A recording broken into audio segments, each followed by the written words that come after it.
Ireland can't be sustainable without biodiversity. Biodiversity underpins people, but it's also fundamental for addressing climate change. But what people don't understand is that our natural systems, our nature in Ireland, can actually be our ally in addressing climate change. This is The Energy Canvas, bringing energy solutions to life. With your host, Celtic Dynamics CEO, Dylan Walsh. Today we'll explore what biodiversity really means for people and for business and how we can take real action. Hey, Dylan here. Today we are joined by Professor Jane Stout, one of the world's leading experts on pollinators, ecology and the value of nature in society. Jane is co-founder of both Nature Capital Ireland and the All-Ireland Pollinator Plan, two initiatives that have transformed how Ireland protects biodiversity. Jane Stout, you're very welcome. Thank you very much. Thanks for having me. Let's just set the tone for everybody. In simple terms, what's biodiversity and why is it essential for maybe human well-being in general? Yeah, thanks. So biodiversity, I think it's one of those terms that's difficult for people to get their heads around, but all it means is the variety of life. And so when we talk about biodiversity, we're just talking about the variety of all the different plants, animals, microorganisms, all the different places they live, all the genetic variation within each of those populations that makes every individual different. All of that is biodiversity. So, if it's easier to think of it as variety of life or variety in nature, that's what biodiversity is. And all these different aspects of life interact. And by interacting, they do a really important job for people. And all these different aspects of life interact with one another. And in doing so, that's when the magic happens for people. So they create biomass from which, that form the natural resources that underpin everything that humans do, the food that we eat. Plants create oxygen that we breathe. They form an essential part of the water cycle. So we wouldn't be here if there wasn't this variety of life. So it really is, it's a fundamental life support system. And, we just couldn't live without it. What every human needs is food, water and shelter. And that comes to us from biodiversity. So it's, and I suppose the other thing to say is it's not just the essential life support that we get from nature. We also get everything that makes our lives better. So medicinal compounds to treat us when we're sick, healthy food to stop us from getting sick, protection from natural disasters, things like wetlands and bogs and natural habitats like woodlands soak up floodwaters and stop homes and businesses from becoming flooded. And we're all aware that that's much more important as the climate is changing and we're experiencing more of these extreme weather events. And also, as I've mentioned, biodiversity underpins the raw materials that support our well-being and allow us to be here, but they also underpin our economy. So all of this comes from biodiversity. And if we didn't have that variety, our diets would be diminished, our health would be impacted, our homes and businesses wouldn't be viable. So that variety of life is super important to people. So many people see biodiversity as a remote ecological issue. How do you communicate its relevance to everyday life and business operations? Yeah, I think that is a real problem because, a lot of our day-to-day isn't obviously connected to nature. But I think the point is that our everyday lives are intimately associated with nature. Every business has impacts and dependence on biodiversity. The supply chains that a business has rely on it. If we think about an everyday person, an everyday life, everybody loves a cup of coffee in the morning. If we think about that coffee, those coffee plants where the beans come from can only be grown in certain places with the right climate, the right soils, the right bees to pollinate the plants so that the beans that are produced are bigger and of better quality. They need the right kind of shade. So coffee plants are more productive in more diverse habitats. You get more coffee, makes it more available, makes it cheaper. We need all this diversity in our supply chain. So that's, thinking about where everything we consume and everything we use comes from can help connect us to nature. Every business uses resources that ultimately come from nature. So it doesn't matter what that business is doing, whether it's, a hairdresser's, whether it's producing electronic components. Ultimately, a lot of the supply chain is rooted in nature. It's also rooted in communities that rely on nature. So those communities that are producing these products maybe on the other side of the world also need to be healthy. They also need food. They also need clean water. So we are all inherently connected to nature. It's just sometimes in the modern world and in the Western society, that connection is indirect. So we can become, more, I guess, less understanding of the reliance that we have on nature. Mm-hmm. And I suppose it's not just in terms of our supply chains, in going about our day-to-day lives and in carrying out our businesses, we impact on nature. We produce waste that needs to be dealt with so that it doesn't damage ecosystems. We produce hot water or gases from industrial processes. Carbon dioxide is produced, which contributes to climate change, which has additional pressures on nature. So nature and biodiversity is relevant to everyone, every day, in every job. And the problem is people just aren't very aware of it. What do you think one of the biggest maybe misconceptions people have when they're talking about biodiversity? I think it's exactly that. So a lot of people and a lot of businesses think that biodiversity isn't material to them. And this is because many of the impacts and dependencies from businesses are indirect, or from a distant supply chain. And it comes back to this issue of people no longer being directly connected to the resources they're using. So materials are sourced from around the world, and without much thought of how that impacts on where it comes from. We think about hardwoods that come from tropical forests, or palm oil that's used in a lot of the foods that are in a lot of processing and in a lot of foods. The way these things are grown and harvested affects nature on the other side of the planet, and so it's not considered. And so that, for me, that's the biggest misconception, is that biodiversity or nature isn't material to people, to businesses, but it absolutely is. And I think one of the other things is that a misconception is that nature's too hard. We don't fully understand it. Even the experts, there's still so much we don't know.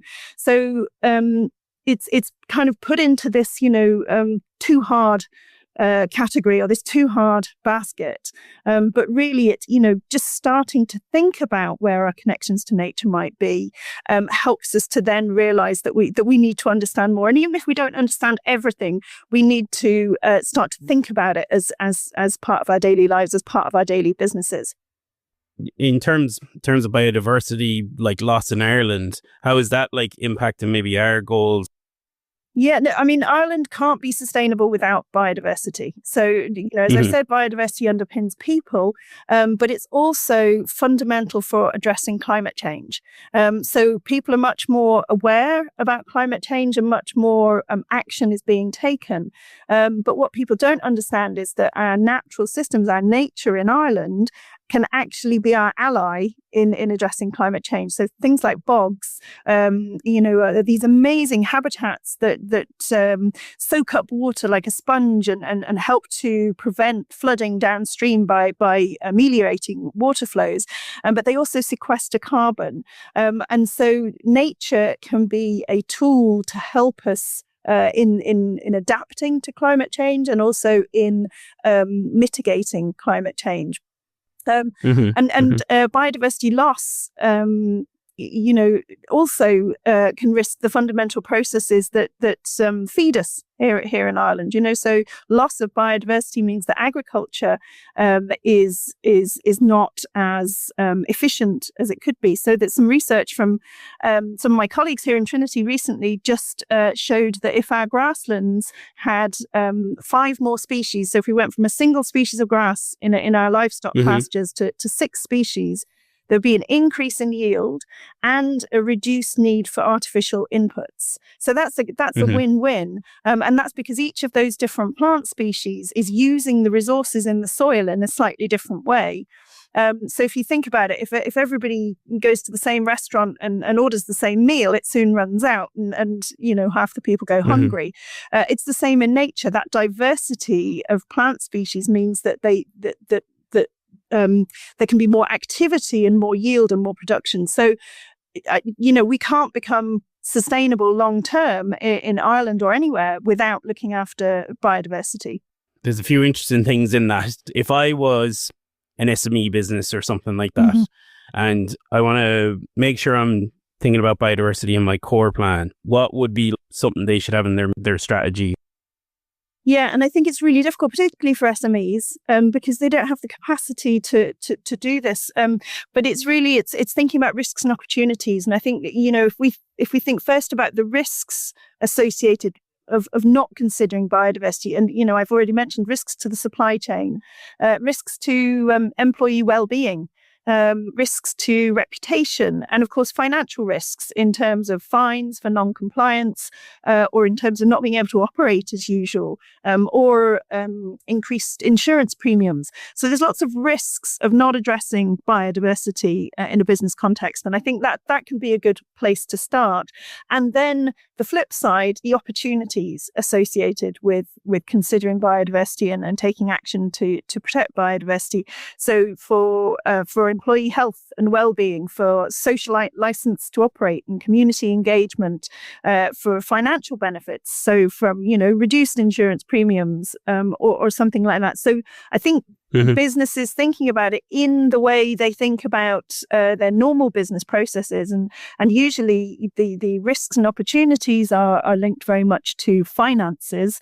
It's just biodiversity is part of that. It's not a separate. It's not a nice to have. It does present a financial risk.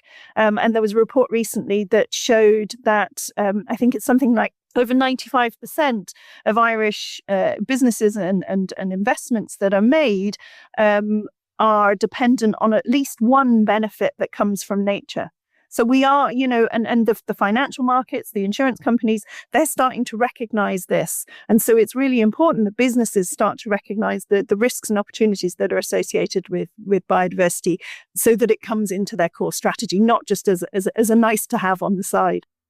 Maybe one aside, then we would work with a lot of companies on grants and stuff. And some of them have started to put in biodiversity actions, pollinator plans and wild gardens and all that kind of stuff, and more trees planted and stuff. From my perspective, they seem to be more culturally based, or they're social status based, almost like, rather than maybe the real impact that would have. Do you know what I mean?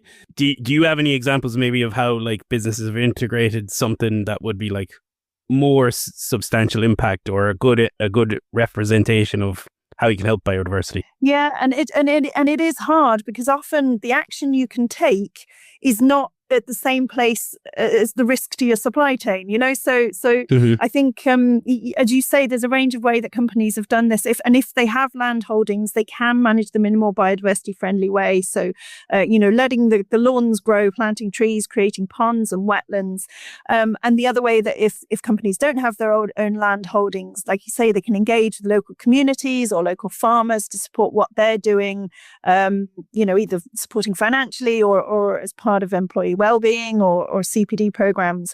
And you mentioned their efforts like the All-Ireland Pollinator Plan and pledging to take actions. But it can be difficult to appreciate the value of those actions, because sometimes it can just be seen as a bit of tokenism. It could be seen as not really having a massive impact. But if all businesses did something in their local area, that would add up. So that would, we'd then get island-wide a better local biodiversity, and we could then, start to influence, take action in other parts of the world. And this is why it is such a challenge. It's a challenge and an opportunity. I think the biodiversity crisis is a local opportunity to a global challenge. And I think it's easier for people to connect with the biodiversity crisis and doing something locally for nature that has benefits to communities, to health and well-being, to cultural and social benefits, but also sometimes when there's actions for climate, it can seem very like there's not enough you can do in your one small little piece to tackle this global problem. But I think if everybody did a little bit, that would build up to make a difference. And Trinity, we've just finalized our own biodiversity plan. And we're a very small city centre campus. We'll try and manage that in a more nature-friendly way. But also, we're looking at our upstream dependencies, our downstream impacts on nature. And for us in our business as a university, the biggest thing we can do is integrate biodiversity into our teaching and our research and create a generation of graduates that are ready for the workforce, that appreciate the value of nature, that can bring these things into into whatever walk of life they end up in. We actually had a similar conversation last week about educating the next generation. It's absolutely key. And it seems to be the harder part of the puzzle for some people, like as in we need to bring forward people that want to help with this. Yeah. And it's it's not just the next generation. We often say that the primary school kids are fantastic. They get it. They get nature. They have their nature table. They do nature walks. It kind of falls off a little bit through the secondary schools and the secondary school curriculum. But then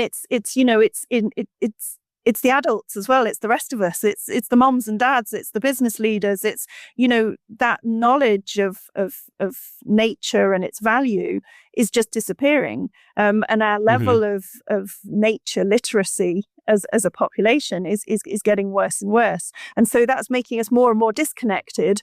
Which means that we're not valuing it for the next generation. So it's like we do need education at younger years, but we absolutely need lifelong education on this as well. In terms of business, we've kind of said, it's disconnected from the financial almost a lot of the time for them. What are the risks if they ignore it, in terms of operations? Yeah, I mean, it very much depends on the business and depends on the sector. So the bigger businesses are, there's risks around reporting and compliance, and there'll be things that need to be done. And so ignoring it means that that's just pushing that further down the line. So there's that risk as well for the smaller businesses. It's those.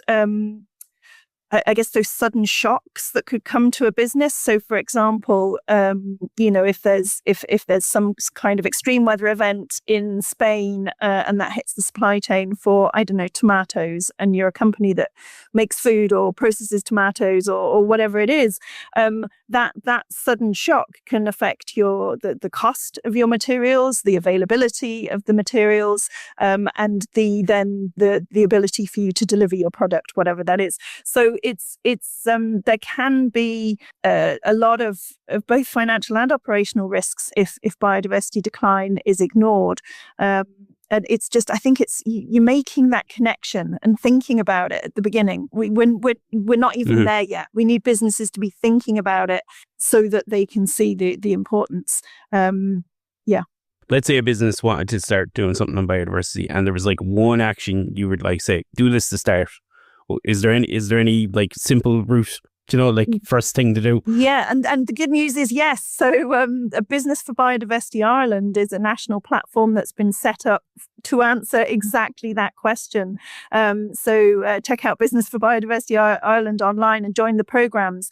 Their discovery track is the entry points for businesses. So if a business has said, listen, I know nothing about this, but I kind of think it might be important and I want to do something, that's the place to go. So the idea is that Business for Biodiversity Ireland will become this sort of one-stop shop for getting engaged, because I think it is challenging, it is confusing, it's difficult to know where to start.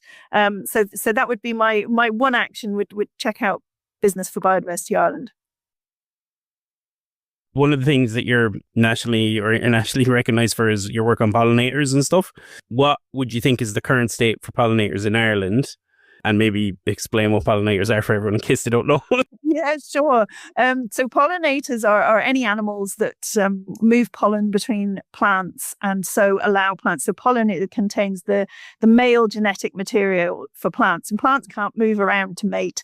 But animals that visit plants and move that pollen as they move between plants act as pollinators. So animals that feed on flowers, like bees, like butterflies, like a whole range of flies and other insects, birds, bats, these animals act as pollinators. And for some plants, they can't produce seeds and fruits without these animals dispersing pollen. Other plants can, but they can produce more or better quality seeds and fruit with pollinators. So the pollinators are a kind of a critical ecological component in both crops and in wild plants. And the state of pollinator health in Ireland at the moment is very poor. So our last assessment, which was now nearly 20 years ago, showed that 1/3 of our Irish bee species are at risk of extinction, and more than half of our species are in decline.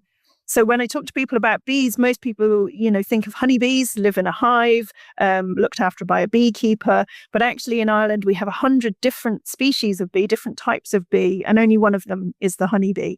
And it's these other 99 species, the majority of the wild bees, that are at risk. So 1/3 of those species at risk of extinction, and more than half of them in decline. So their health as a group of species isn't good. And in terms of their health as individual organisms, they're just under a huge amount of pressure. So there's not enough places to live, there's not enough food to eat, they're exposed to pollutants, things like agrochemicals, pesticides, microplastics, and they're also, like the rest of biodiversity, being put under extra pressure as a result of climate change. So the more variable and extreme weather that we're experiencing as a result of climate change, and that general increase in temperatures, has an impact on pollinators as well, especially in Ireland, because we have a relatively impoverished pollinator fauna, because of where we are geographically. We're an island off the edge of a landmass. We don't have as many species as in continental Europe. But also because Ireland's already, the climate's already difficult, in that, we've got a lot of wind and rain, and that makes it difficult for these small insects to be able to forage enough. So their health isn't good, and they're under a lot of pressure. What's one thing maybe that people could do to improve pollinators or the ecosystem, or maybe organizations could? I suppose in terms of organizations, there's the measures that we've mentioned earlier. If they've got land holdings, they can manage that land in a more pollinator friendly way. So that means letting the dandelions bloom in the lawn, planting trees that flower, and not using agrochemicals, etc. But in terms of businesses that don't necessarily have that opportunity, then they can still look at sustainable sourcing. So getting their food from local regenerative agriculture that doesn't use pesticides and maintains soil health. And actually most of our species, so of those 100 species of bee, most people don't realize this, most of those species nest in the soil. So soil health is really important for our pollinators as well. Making space for nature, even in quite urban areas, you can make space for nature in car parks, in gardens, on green roofs, leaving wild areas or planting pots for pollinators. But I suppose that, the other thing that organizations can do is exactly what we were talking about earlier, is educating staff about nature, about its value, about pollinators. And pollinators are a nice kind of gateway into biodiversity, because their value is quite tangible. If you don't have a bee visiting, your raspberry flowers or your apple blossoms, then you don't get your raspberries and your apples. So it's a very tangible value of nature that people can see. If I was a company, there's two questions in my mind. Is okay, we're going to go do a biodiversity thing now. We're going to come up with a plan. How do we measure our impact then, especially for where it's not tangible directly on site to them? Yeah. How would you go about measuring something, maybe the impact of it, or? And that's a difficult one. It depends on what element of biodiversity you want to focus on. So you can measure impact of action if you've got green space, the size of the green space, or the number of trees, or the size of the trees, or count specific insect visiting flowers or something like that. So it depends on what your targets and your KPIs are. And there's a range of international standards that are being developed for monitoring and recording nature. There's lots of technological solutions in terms of using remote sensing or aerial photography and services, that will companies that will provide those services of measuring green space and its quality. And there's increasingly sensors and apps and things for recording. The Merlin app, the Merlin Bird ID app is fantastic. You can record bird calls and it tells you what species they are. And all of these things help you to measure the impact of your biodiversity actions on site.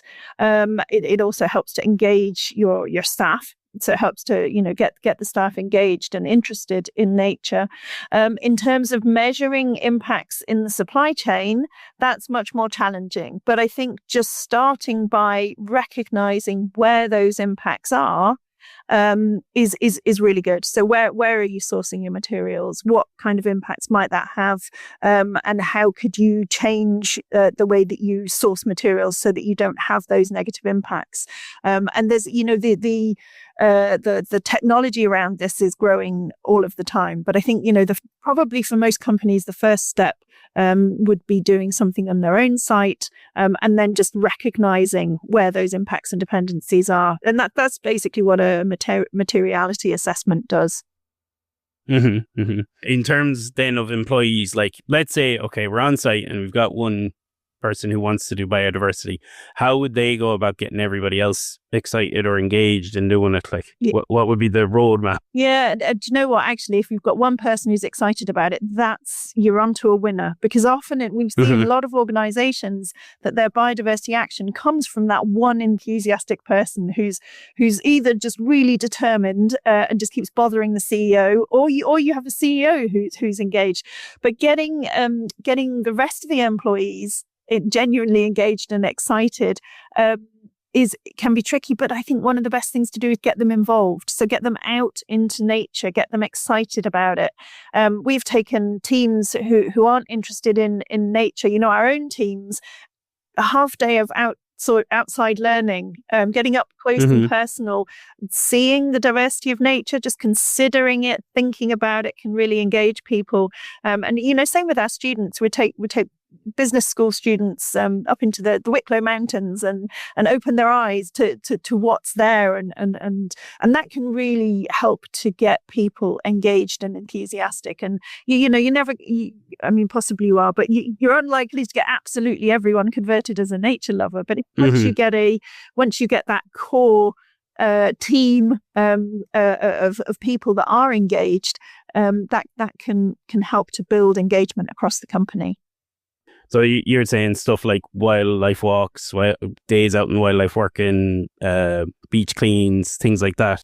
Absolutely, all of that stuff. Just getting connected back with nature, and having somebody there who knows something about it and is excited about it and can point things out. And because I think a lot of the time we're unaware of what's happening in nature because we can't see it or hear it. So an awful lot of nature is very small.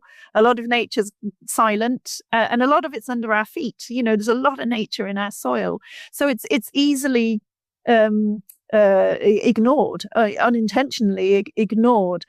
So getting connected back with it and just, looking at some plants up close, looking at insects, listening to bird calls, those things can be transformative, even if you're not a nature lover in the first place. How do we what can we do to effectively shape young people's attitudes towards biodiversity? I think one of the things is to stop treating it like a fluffy nice to have as an optional, and often people think about natural history, about zoology and botany as kind of, old fashioned, not a real science. But actually, when you get into it and the complexity of nature and how little we understand about it, it's quite shocking. I often say to people that understanding ecology it's not rocket science, because in rocket science, we actually know where every rivet and connector and socket, what it does because we've designed it from scratch.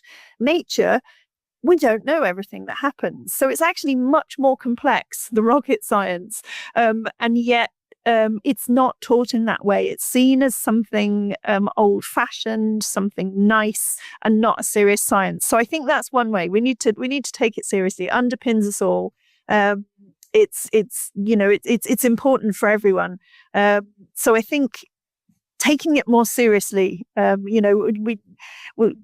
One of the questions I often ask is, why don't we hear about the state of nature on every news bulletin? We hear about the state of the stock markets, a thing that's, a made up concept by people. We don't hear about what's happening in the real world. We don't hear about the good news stories of nature protecting people and keeping them healthy. The media often focuses on the negative and treating nature as a problem to be solved, rather than an ally in the solution. Mm-hmm. And I think that kind of, that cultural shift in the way we think about nature is really, really important. And you co-founded the All-Ireland Pollinator Plan and Natural Capital Ireland. How have these initiatives changed Ireland's perspective on biodiversity, or the landscape on biodiversity? The Pollinator Plan's been an incredible experience, actually. So this has really galvanized people across the length and breadth of Ireland to appreciate not just pollinators, but nature more generally. And as I said earlier, pollinators have that tangible value. And it's really, the people have championed them and got engaged. And so it's been amazing to see communities coming together, tidy towns, schools, businesses, local authorities, transport authorities, all coming together with this common purpose of making Ireland a nicer place, making a place where our pollinators can thrive and survive. So I think that's been a very good, not just tool in terms of action on the ground, but in terms of getting people on board and communicating that value of nature. In terms of Natural Capital Ireland, so Natural Capital, the Natural Capital concept was devised to bring nature into a space where it's not usually considered. So the idea of calling nature natural capital is so that the language of business and government can be applied to the management of nature. So everybody knows that if you've got a stock of capital, from that stock of capital flows your benefits. We need to think about nature like that. Nature is our stock of capital, and from it we get flows of benefits, and they're called ecosystem services. So we get these things that benefit humanity. But if we diminish that stock, then the flow of benefits goes down as well. So that whole language was intentional to bring nature, to bring biodiversity into the boardroom, to bring it to the decision makers. And through Natural Capital Ireland, and using that language, you can bring nature to a different audience, as I say. And we started to develop accounting systems that take nature and the state of nature and what it provides into account. And this is now happening at national level, at regional level, and also at organizational level, where it allows businesses to track changes in nature and what that nature delivers for them. And they can use this then in their own decision making, looking at trade-offs of management approaches and how they're actually managing their land. And so Natural Capital Ireland has I guess advocated for using this approach so that nature is taken into account in decision making. And a lot of people think because it's got the word capital in it that it's all about putting a financial price tag on nature, if you like. And really it's not all about that. It can be about that. So bringing it into the decision making, recognizing that financial value of some of the services we get from nature. But really it's about understanding how much we are depending on nature in our businesses, and how when that nature stock diminishes either in size or in quality, how that affects on the benefits that we get from it. Mm-hmm. Do you think there's any policy changes or supports that we kind of urgently need to protect the biodiversity? I mean, do you know what? We actually have good policy. We've nature directives in terms of the birds directive and the habitats directive from Europe. We have the most recent nature policy that's come in is the nature restoration regulation, and that requires all member states in Europe to produce a nature restoration plan. And this could be an absolute game changer, because the plan or the targets of nature restoration law are to restore 20% of the European Union's land and sea areas by 2030, and ultimately all ecosystems that need restoration by 2050. So it's a great piece of legislation. The difficulty, the challenge comes in the implementation. Mm-hmm. So I think we have great policy. What we need now is great implementation of that policy. And, you know, we see things like European policy like the Nitrates Directive. Mm-hmm. So that's a policy to protect water, to protect people, to protect nature. And yet what we're doing here in Ireland is lobbying to get out of that commitment to protect nature, and that's what the derogation is about. So it's, you know, we need to be working with these policies and effectively implementing these policies, not trying to get around them, because ultimately what they're trying to do is to make everything better for all of us. Mm-hmm. And I think we're at a critical point in history right now. You know, we know that if we continue business as usual, then we're facing into catastrophic climate events. We're facing into tipping points in terms of biodiversity loss. And what that means is that we get to a state where nature has been so degraded that it doesn't function in the same way. And you get this reversal, or this catastrophic change in Earth systems, in critical Earth systems, which then have all sorts of other knock-on effects. We are almost at that point for so many things. Mm-hmm. So we're at a point where we know what we need to do, and we have the policy there to support us. What we need to do now is to make the decision: do we want this kind of catastrophic dystopian future, or do we actually want to make this future a better place? Mm-hmm. Mm-hmm. Is there any research trends in biodiversity or ecology that excite you at the moment? Yeah, I mean, for me personally, it's the fact that we're starting now to do more and more research about nature from more and more disciplinary angles. It's no longer the silo of nature over here and everything else in their own silos. So those holistic approaches, bringing together different academic research streams. So looking at health and nature, looking at business and nature, looking at history and nature, looking at politics and nature. So, bringing all those different things together, because as I said, nature underpins everything, and everything we do and everything we are. And so we really, that's the research that excites me. And it's hard because different disciplines talk in different languages, and it can be challenging to work across disciplines. The structures aren't necessarily there, but for me, that's what's exciting at the moment is getting out of the ruts that we've been in, mm-hmm.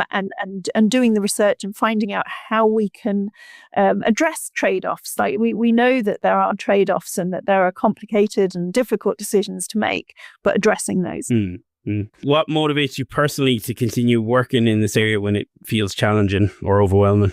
I get this question so often. I feel like, we have the opportunity. We have to do something. We have to make a difference. We know we're at this critical point in human history and in nature's history. I'm very motivated by nature. I'm fascinated. I'm always learning something new. I find it just very awe-inspiring.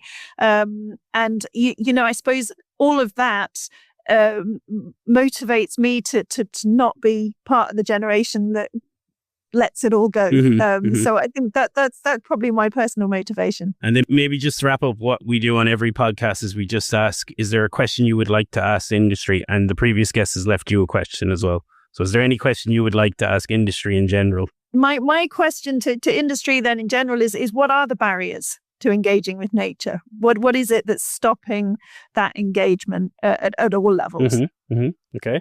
And the person who was on the last podcast, he goes, how can you motivate someone to choose climate action as a career? Oh, wow. I think it's because every career is going to be a climate action career going forward.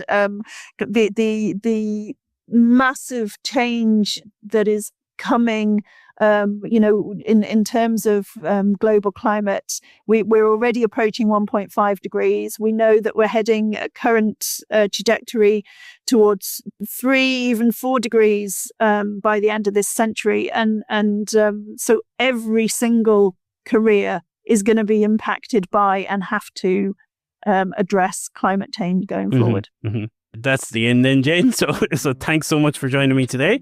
You're very welcome. That was fun. And until next time, thanks for listening to the Energy Canvas. And is there any place we can find info on you, Jane? Or yeah, if you search for me on Google, you find me on Trinity's website. All right, thanks, Emil. Very welcome. If you would like to find out more about what we covered in this episode, you'll find notes, links, and more in the description area of this podcast. Do remember to press follow for our show so you get the next episode automatically. Also, please do share with a friend who you think would find it interesting. Just tell them to search for The Energy Canvas with Celtic Dynamics on their podcast app. Our podcast today was produced by dustpod.io and brought to you by CelticDynamics.com.